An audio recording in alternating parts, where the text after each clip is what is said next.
गढ़यवा गांव की कहानी। यह कहानी बनारस जिले के गढ़यवा गांव की है। उस गांव में एक पति पत्नी रहते थे। पति का नाम बोगरी था। बोगरी जी एक मेहनती और ईमानदार व्यक्ति थे।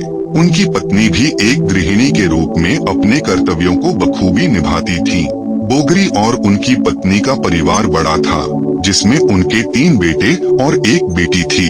उनका परिवार बड़ा ही खुशहाल था। बोगरी जी सरकारी रेल पटरी का काम करते थे और उनका जीवन कठिन परिश्रम से भरा हुआ था। उनकी पत्नी घर का सारा काम करती थी और बच्चों की देखभाल करती थी। समय बीतता गया। कुछ दिनों बाद उनकी बेटी की शादी तय हुई। बोगरी जी और उनकी पत्नी ने अपनी बेटी की शादी बड़े ही धूमधाम से की। यह शादी इसौरी गांव में की गई थी।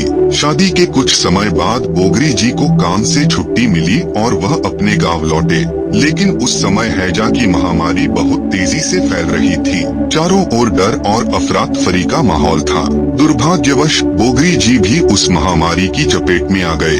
बीमारी इतनी भयानक थी कि उन्होंने खून की उल्टियां करनी शुरू कर दी और कुछ ही दिनों में उन्होंने प्राण त्याग दिए। उनके निधन के समय गांव में बहुत तेज नारिश अफवाहें और डर फैली हुई थी। लोग इस बीमारी से इतना डर गए थे कि कोई भी बोगरी जी के शव को छूने को तैयार नहीं था। उनका मानना था कि अगर वे उनके शरीर को छुएंगे तो वे भी इस महामारी के शिकार हो सकते हैं। इस कारण उनकी लाश को दफनाने के लिए कोई आगे नहीं आया। काफी देर तक स्थिति ऐसी ही बनी रही। फिर कुछ पंडितों और सज्जनों ने सोच विचार कर निर्णय लिया कि बोगरी जी के शव को गांव के पास स्थित शिव जी के मंदिर के पास दफनाया जाए। उन्होंने साहस करके ऐसा ही किया। इस तरह बोगरी जी की अंत्येष्टि संपन्न हुई, परंतु उनका परिवार एक बहुत बड़े संकट में फंस गया।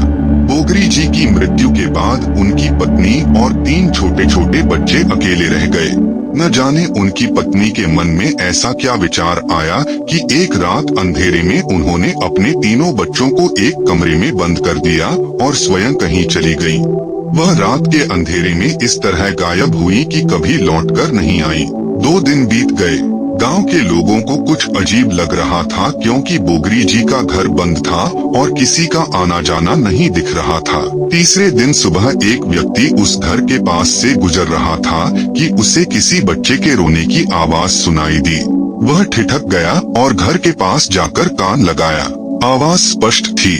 उसने तुरंत गांव के अन्य लोगों को बुलाया और सब लोग इकट्ठा होकर घर का दरवाजा तोड़कर अंदर गए। अंदर का दृश्य बहुत ही भावुक कर देने वाला था। कमरे में 3 छोटे छोटे बच्चे थे। उनकी उम्र लगभग 3 से 7 साल के बीच थी। वे भूखे प्यासे थे और बहुत डरे हुए भी।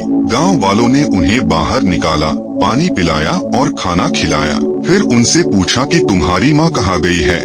बच्चों ने रोते हुए जवाब दिया, हमें नहीं पता, माँ हमें कमरे में बंद करके चली गई और अब तक नहीं लौटी। यह सुनकर गांव वाले बहुत चिंतित हो गए।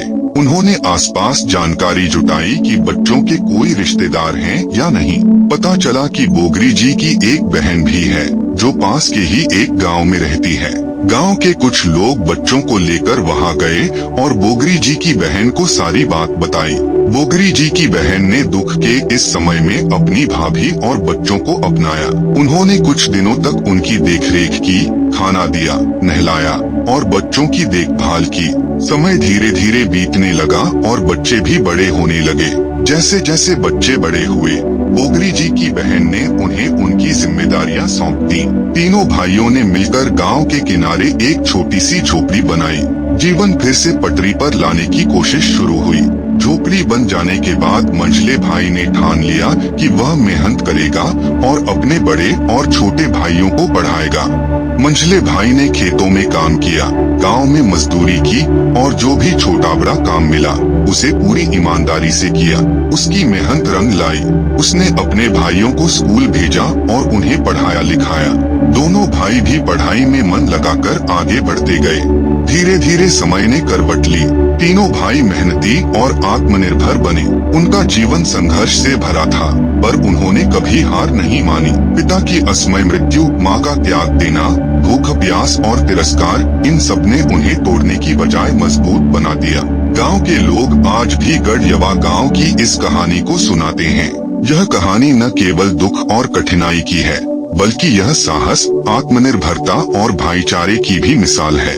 बोगरी जी के बेटे आज गांव में सम्मानित जीवन जीते हैं और उनके संघर्ष की कहानी आने वाली पीढ़ियों के लिए प्रेरणा बनी हुई है। इस कहानी से मिलने वाली सीख परिवार का महत्व और जिम्मेदारी की भावना। इस कहानी से हमें यह सीख मिलती है कि परिवार में जब कोई संकट आता है तो एक दूसरे की मदद करना और साथ निभाना सबसे बड़ा धर्म होता है। जब माँ बच्चों को छोड़कर चली गई, तब उनकी बुआ बोगरी जी की बहन ने उन्हें अपनाया और उनकी परवरिश की। इससे यह पता चलता है कि रिश्तों की डोर बहुत मजबूत होती है।